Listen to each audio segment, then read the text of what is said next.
Not a lot of people out here now, but this was once a pretty important place. We had a lot of people living here. Until about 150 years ago, people here lived off of the land. So this nature trail, I'm going to be telling you guys about the people's relationship to the natural world here too.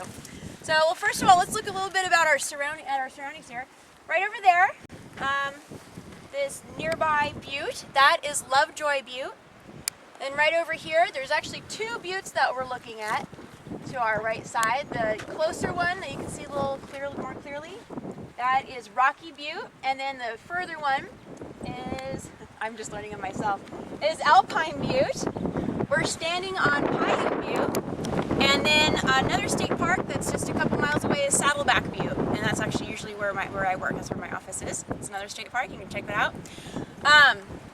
So the Indian groups that we had here, we actually had 4 groups of Native American groups of people that lived here. We had, let's see, I have this little map here, I'll show you in a minute. Over here we had the Serrano Indians. We had the Tataviam that lived over in the Palmdale, San Gabriel Mountains area. Behind them in the San Gabriels, there were the Tongva people. The Tongva were the same language group as the other groups here, so even though they were on the other side of the mountains, they were very much associated with the people here. We have the Kitanamuk at the end of the valley. We have the Poppy Reserve out there. The Kitanamuk is the group that's associated with that area. And then up in the Tehachapi area, we have the Coyote Indians. So it's just our little valley here, but there were 4 and almost 5 different groups of people that lived off of the land here. I have this map here. This is, let's see, I'm going to go over here actually so it's directionally correct. So here's Palmdale, Lancaster, Antelope Valley Indian Museum. That way towards Los Angeles, that was the Tongva people. We have over here in the Antelope Valley Indian Museum area, the Serrano. We have the Tataviam, which were over in that direction, past Palmdale, the Kitanamuk at the western end of the valley, and then the Coyote up here. They were also up in the Red Rock area. No, I don't have an accurate population figure. They figure within all of California itself, by the time the Spanish arrived, it was about 300,000 people in the entire area of what's now California. But the diseases reached California before the Spanish did, so probably the population was already reduced by the time the Spanish arrived. All right.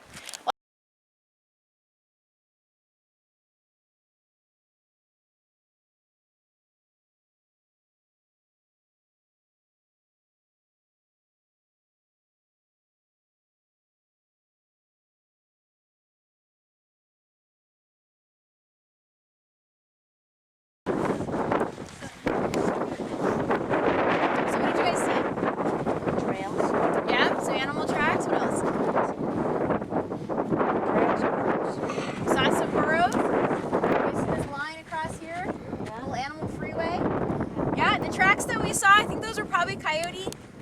Coyotes like to walk on trails. Bobcats tend to go off trail. We don't take enough. Well, state parks, you were there. Anyway, I saw some scat. I didn't go and investigate it because I didn't want to gross everybody out quite yet. A little early in the morning. But you know, over here, there's actually some more animal signs. It's kind of hard to see. But there's a bunch of branches underneath the bottom of this Joshua tree. This is something I hadn't even really noticed, but now that I'm looking at it, I'm seeing it. We have pack rats, also called wood rats, and they will gather branches. So they're kind of usually grouped, like very conveniently grouped, and they will live in these middens for generations and generations. They've even found some bushes and wood and plants that have not lived in the desert for 2,000 years at the bottoms of some of these middens. Underneath this there's a whole bunch of it's kind of a clump of branches underneath, and they're sort of woven together. Yeah, I'm willing to bet that is probably pack rat midden. And Minnie knows that we have a lot of pack rats that really love the museum because it's right up against the rocks, and they really like to make those their little mittens in the rocks there too. So we definitely have a lot of those. Some of the burrows that we saw, what do you guys think that could have been living in those burrows? I was just going to ask you, behind you, are those lizards or snakes? Ah, well, snakes aren't really good at digging their own burrows. With thumbs, So they go into someone else's? Yeah, they go into other animals' burrows and eat them if they want. And if not, it's just theirs. So yeah, that could be a snake. Or it could be. But I'm looking at it and I'm seeing some little indentations right there.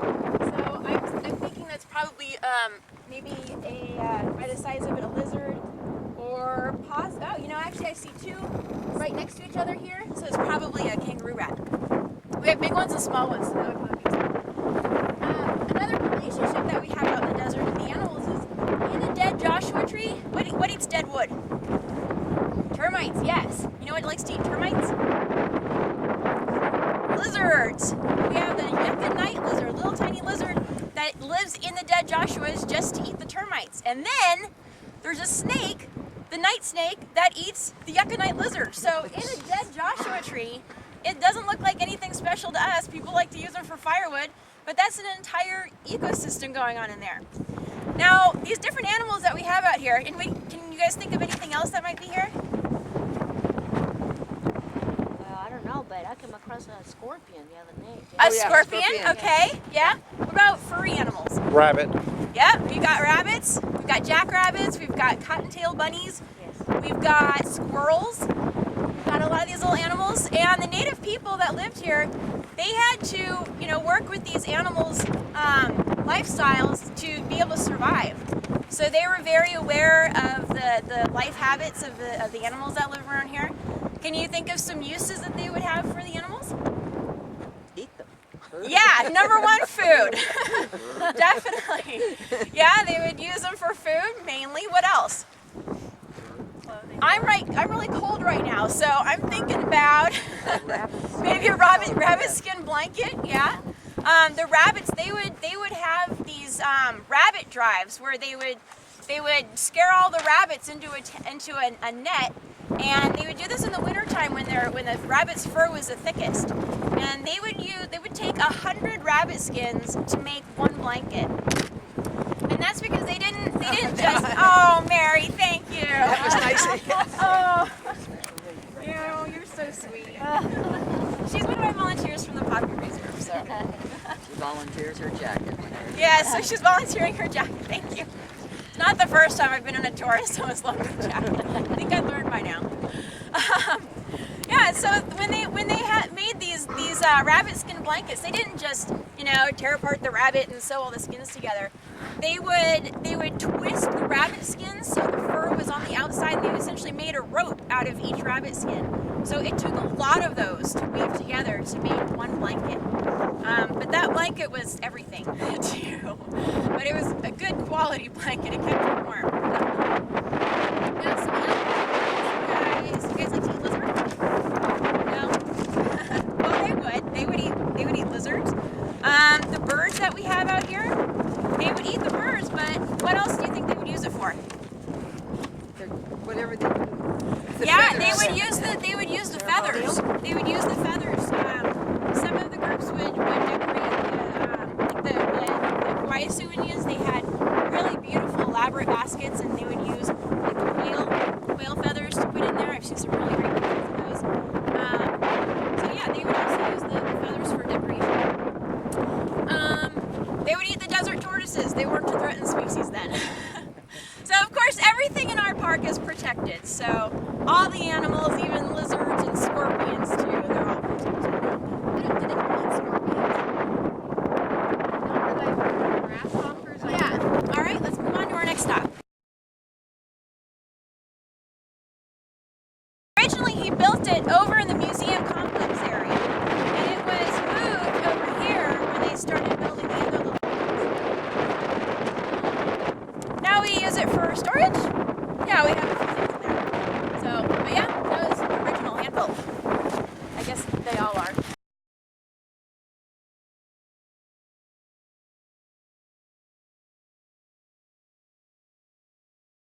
We have a Joshua tree here, a live one. And what do you guys think that the Native Americans would use the Joshua trees for? Needles. Huh? Needles. You know, actually, yeah, some groups did use, well, I'll have to have Peggy confirm this, but I have been told that they would break off the tips and use the tips for needles. I don't know if that's the groups around here, but I was told Not that the in groups training. around here, no. Okay, okay, I'll have to find out who that was. I think people tend to mostly use sharp little bones for the needles down in this area. Okay, it might have been the Eastern Mojave then. Yeah. But what they would primarily use this for is the roots. And inside of the roots, it's red. And they would use those red roots to weave into their baskets for color. And I will show you a picture of that. So in this picture, there's black, there's the lighter color, and there's red. Right. And they would, for the lighter color, it was willow. Generally, yeah. Generally willow. The black color was devil's claw, and the red is from the Joshua tree roots.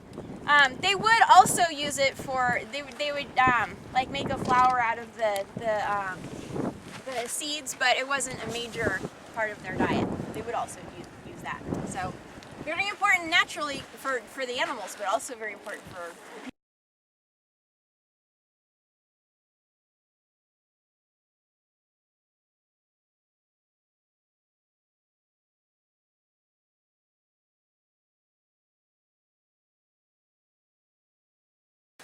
Well, you know, one of the things that we've been talking about this morning a couple times, we don't really know how old Joshua trees are because they're not actually trees. They're in the lily family. So if you cut them down, there's rings bloom if it's the right conditions, or they don't. When they bloom, they split. There's also a little tiny moth that lives on the Joshua tree. It lays its eggs in the flower, in the seeds. I forget now. And when they hatch, they live off of the Joshua seeds, and they irritate it, and it makes it split too. So you have like this one right here. It could have been one of those moths that live out there that were living on it that nibbled on the end and made it split. So you know, it can just keep growing straight for a long time if these factors don't happen, or it can happen a lot and it'll have a whole bunch of branches. So that doesn't help either. We don't know how old they are. We're starting to think that maybe they're not as old as we thought they were, but we don't know that yet. So anyway, we're talking down there about some of the things that the local people ate. Vegetation. They also ate a lot of the vegetation. Do you guys know what fiddleneck looks like? Fiddleneck, it's a very common plant around here. It's all dead right now, so we don't have to show you. But this is a picture of it. Oh, yeah. Seen it, yeah. Yeah. It was all over everyone's yards last Yeah. year. We had a big fiddleneck year. And it's got a lot of prickles on it, so now that it's dead, it Yeah. really irritates That's you. the one. Yeah, you know what we're talking about. Exactly. Your ankles get all irritated. Irritated, yeah.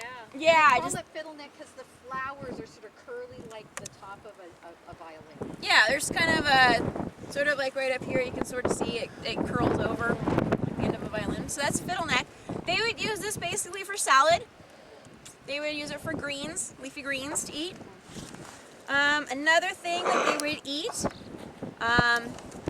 very commonly.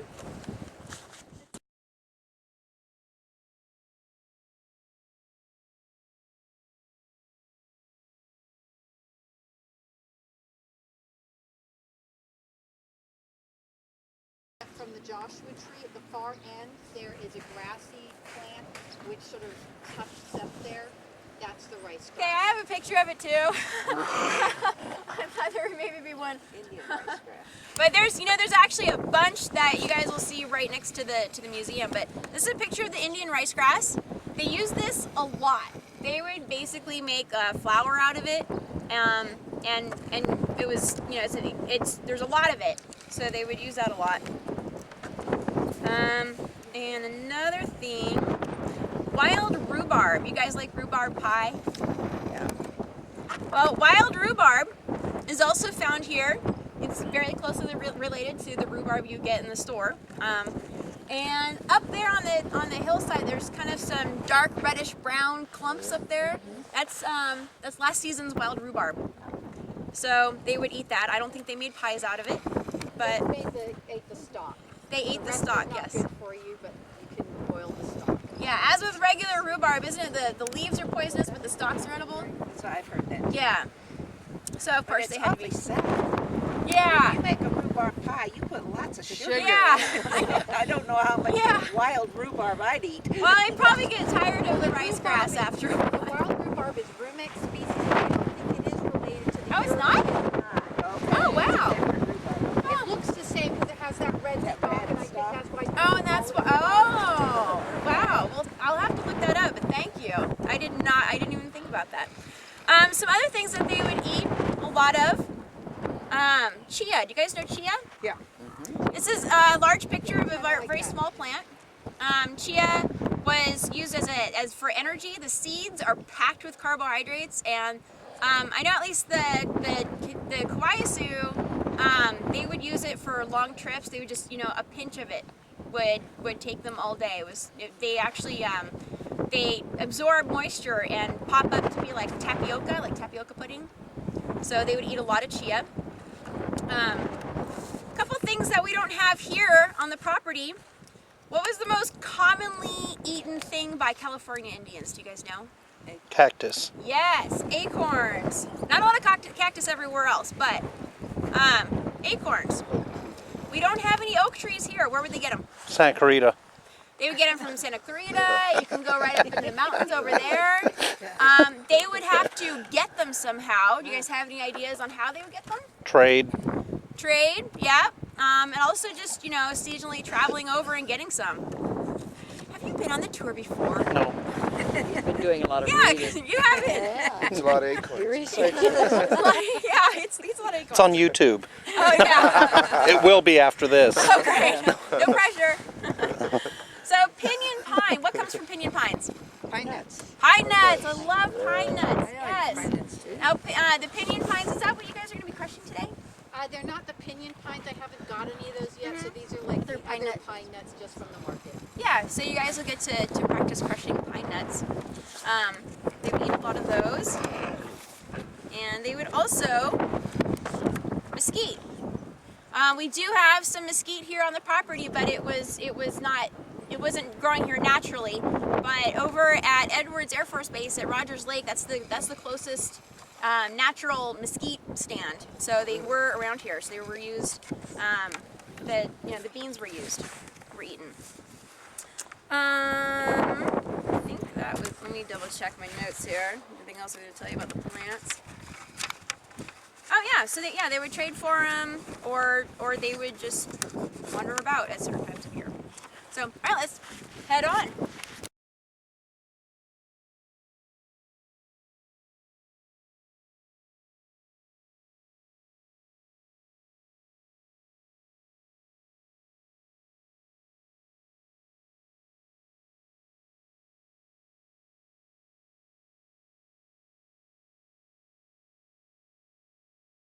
We are in a desert. How do you think people got water? Arrowhead.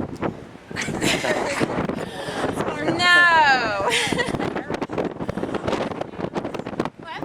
Cactus had water. Back in the day, There's the a water river. table was higher, so water was much more accessible. There were a lot of natural springs around the area, and there was a very large one right over here at Lovejoy Butte. And because of that, this area was occupied year-round. There was always water available, and since it was occupiable year-round, it was a major trade route. I mean, that spot right here, there was a lot of different artifacts from different areas that passed through this area. There was pottery that came through from the Pueblo Indians in Arizona. There was obsidian that passed through from the Great Basin area, the coastal area part of it. A lot of things passed from the Santa Barbara area, like soapstone, going to the Great Basin. We had shell also coming from over there. We had the Tongva and the Chumash Indians that were trading in that direction with the coastal kinds of things. So we had a lot of people that used this route. It was a big spot on the Native American map. now there's not a lot of people that live here, but you know, there's not a lot of water in here now either. Yeah, pretty much when agriculture came, they started putting pumps down, and they were pumping it out, and then they had to put the pumps down further and kept pumping it out. So it's much more of a desert now than it used to be. You know, people wonder how do they survive out here in the desert, but conditions were actually different. It wasn't as desertified, something like that. Now, when they were getting water, they would carry water with them. They made baskets that were very tight, and they were coated with asphaltum. Where do you know asphaltum from? Asphalt. Yeah, it might not have tasted that great, but it was water. So they would coat those baskets specifically to carry water with asphaltum. They could also. Where did they get the asphalt? That was one of the important things that was created for the people on the coast. So the Tonga and the Chumash, part like the Grand Tar Pits, that's in Tonga country. And then also seep some asphalt off the coast. And then the asphalt would wash up on the beaches. So all the people who had beach access would then trade that up to here. Yeah, you know, sometimes if you're walking on the beach in Santa Barbara, you get, you know, black clumps on of your stuff feet. on your shoes. Yeah. We used to have to take jerseys off when we came in the house. Yeah. We weren't allowed to walk in the house after being on the beach. Right. I always had my mom with me with the rag and the turpentine. Don't go outside. Yeah. Now, behind us, we have this really unique geology here, this geologic landscape. This was a volcanic. God, I knew, and now I have to like relearn it because I had it mixed up. So, could you explain it, Peggy, the geologic origins? Well, there's like two types of sort of like volcanic rock, and one is volcanic, which is where it's been extruded onto the ground surface like lava, and the other they call it plutonic, and that's lava that never came out onto the ground surface. And so this is actually plutonic rock. It's a type of granite. Granite is always a plutonic rock. So what happened was this was deep underground, and eventually it got pushed up by geologic forces, and then erosion happens at the same time. And so the volcano that used to sit on the top, or the volcano that never quite happened that used to sit on the top, eroded away and just left these rocks behind. Thank you. Yeah, I got to integrate that in my tour. So, because of these really interesting formations from the erosion, it's been viewed as very aesthetically intriguing by a lot of different people. I mean, we just think it's really beautiful. But the Native Americans that were here, they actually saw a lot of like phallic symbols in it. And because of that, this became a very sacred area for fertility. Fertility rites? Ceremonies, Ceremonies. and spirituality. Things like that. So we do actually have the butte closed because there is some rock art that is up there. And I have some pictures of some things. This is a very old picture. I'll start at this end. It's very hard to see some of the rock art that was drawn on the rocks because they would maintain it. And since the cultures aren't so active now, is that a good way to say it? Or just haven't had an opportunity to come in and retouch it, yeah. Yeah, so they are definitely fading, but this was a picture from 1932. And see where the rock is really black right there?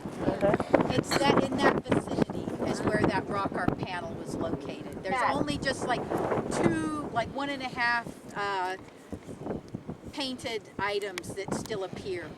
Everything else is kind of faded away at this point. Right, yeah.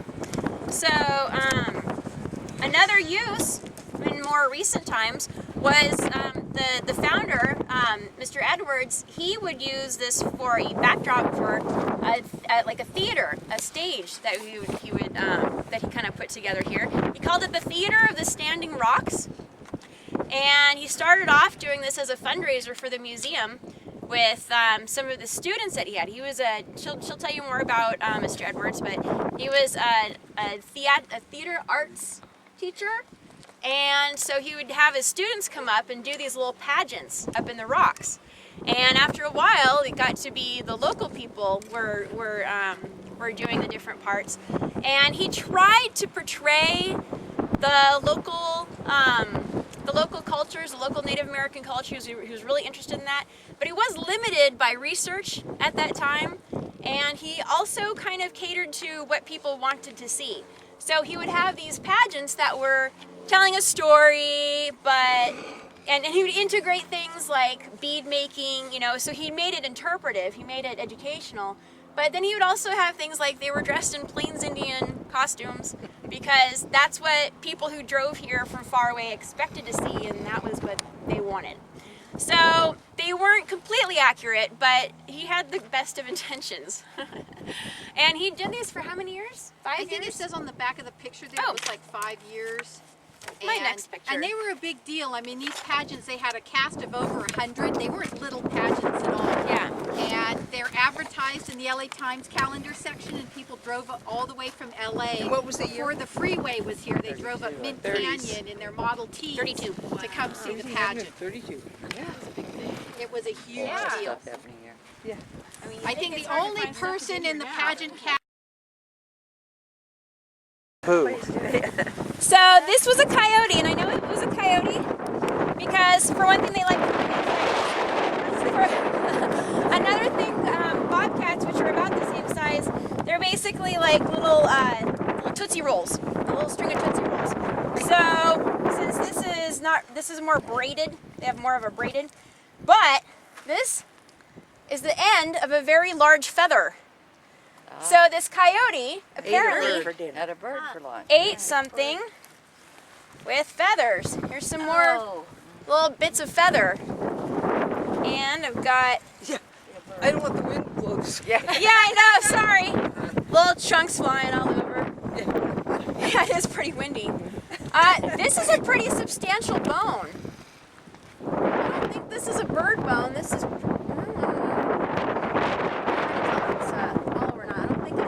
so I think he also ate something else that was pretty good size. I can't tell what bone this is, but let's see the ends of the feathers. But yeah, it was a pretty big bird. It doesn't look like they're black, so I don't think it was a raven.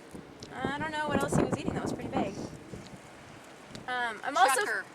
Oh, yeah, that'd be fine.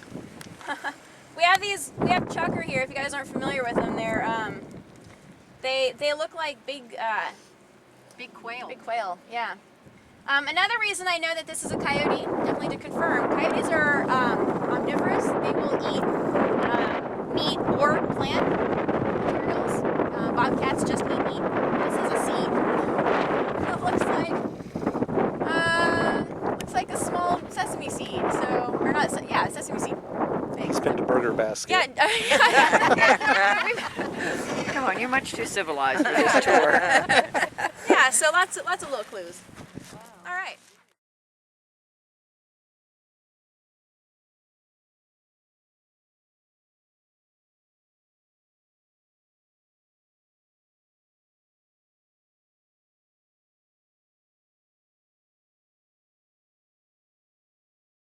And this is Jackrabbit. Got some Jackrabbit here. It's actually their front paws behind and their back paws in front because they like. Oh, you're they gonna run love like this. that. More scat! Oh boy! And it's got fur all over it. Oh yeah. She can. Oh yeah, this is old. Yes, it certainly is. And I'm inclined to leave. And we'll go to the east side of the museum building. To have a second home. They had their main home was down in Eagle Rock down in Los Angeles because he taught at Lincoln High School. And what he taught was theater set design. So he wasn't the drama teacher, but he taught how to do all the artwork behind the scenes stuff.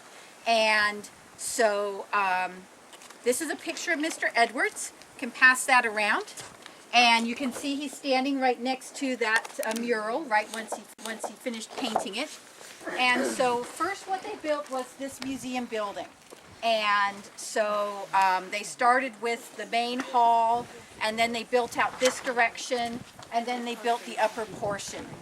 And the lower part was always a home, and so it had a kitchen, bedroom, stuff like that. And then the upper part, though, was always built as a museum because he already had a big collection of stuff, and so he always intended for visitors to come to the museum. But the exterior of the building in those days, he used like the 2x4s. You can see the rafters sticking out, but for the flat part where you would have like wallboard or sheetrock today, back in those days what he did, he was a recycler. And so when his class was done with their theater stuff, he would recycle this low-grade theatrical set board, which is like a low-grade plywood, and he would recycle that as the sheetrock. And sort of the outside style, sort of the Swiss chalet style. If you look at down in Los Angeles, Eagle Rock, that was kind of popular in the 20s and 30s, and so he was copying that. And but he didn't really paint any murals on the exterior except for up on the tower. But if you look at this picture from his days, you'll notice that the picture on the tower is slightly different than it is today. And when he lived here, he didn't have too much. You can pass this picture around. The picture, there's a museum complex. You can see the barn used to sit just over here. As Jean mentioned, it was over here originally.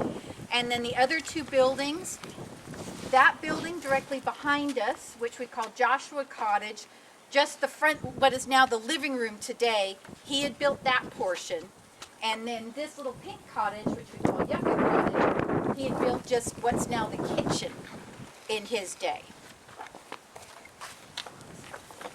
And then in about 1939, his family was, sort of wanted to move on, didn't want to drive up here on their weekends anymore, and so he sold the place to a lady named Mrs. Grace Oliver.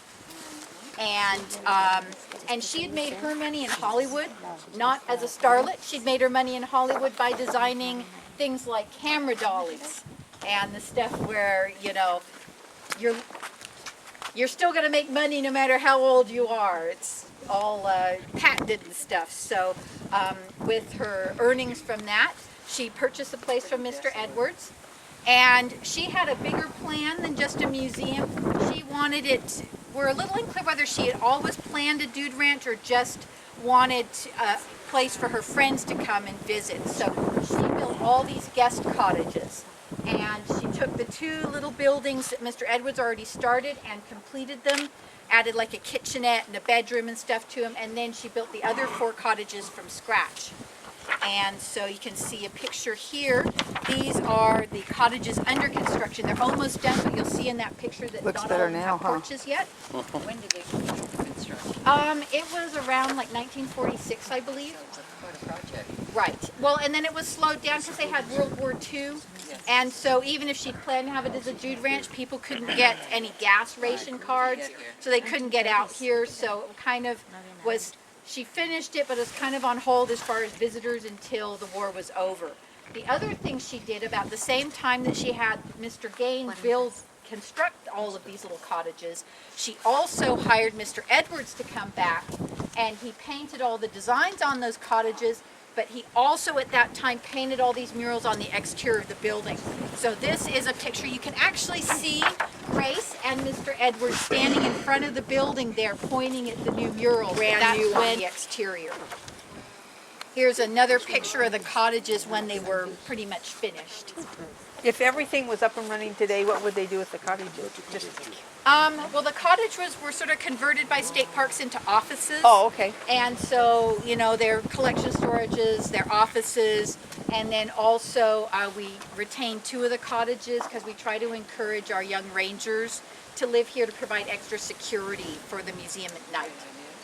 We have like a security system and stuff too, but it always helps if you Have people there's on no site. security system on the rocks over by the sand dune where all the kids like to party. So having a ranger here sort of helps calm that down a little bit.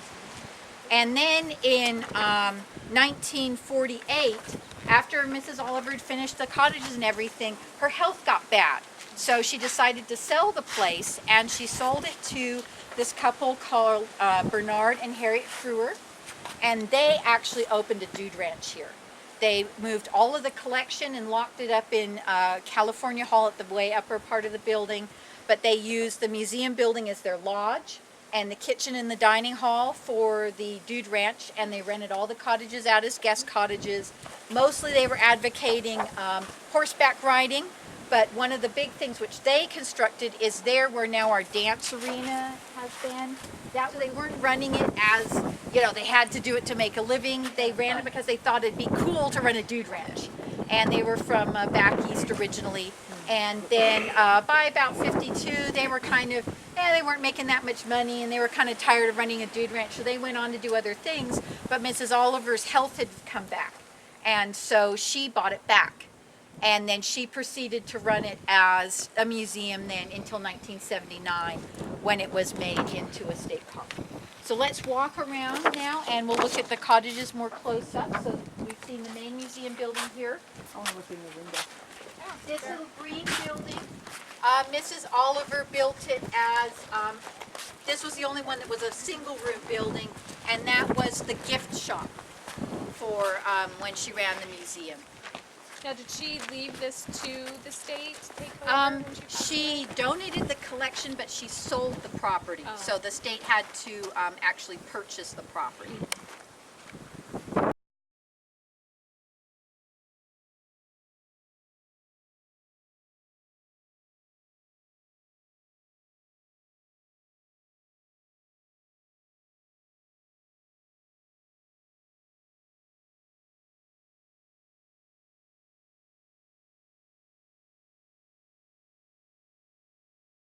So like I mentioned here, this little room on the end, which is now the kitchen, was one of the original buildings built by Mr. Edwards, but Grace added on the rest of the building. But these little designs like the bird and stuff at the top were added by Mr. Edwards.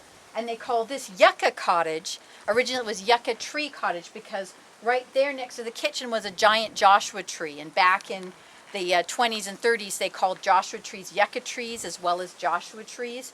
But of course now you can see it's non-existent. That one died of old age and isn't here anymore. Now this cottage, I'm going to ask you to guess the name, but the design on the barge boards on the end are misleading. So look at what's piled up against the side. So what do you think this cottage might be called? Boulder. That's close. It's called Rock Cottage because of the rocks which are built right up against. Yeah, so Rock Cottage and the next three were the ones that were totally built by Mrs. Oliver. Okay, who can guess what this one is? The barge boards actually are your clue on this one. Butterfly. Say that loudly. Butterfly. That's right. This one is Butterfly Cottage. I won. We've already had a guess on this one, which is correct. This is Lizard Cottage is the next one. Now, all of these gates were also built by Mr. Edwards and Mr. Gain. When the cottage, all of their friends were on the leaves.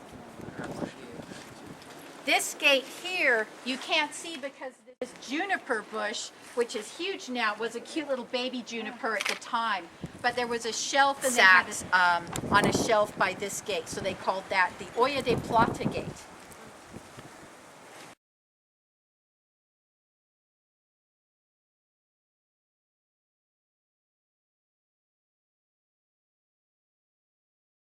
Side here so you can see the decorative barge boards on this one. You can see right there. Oh, yes.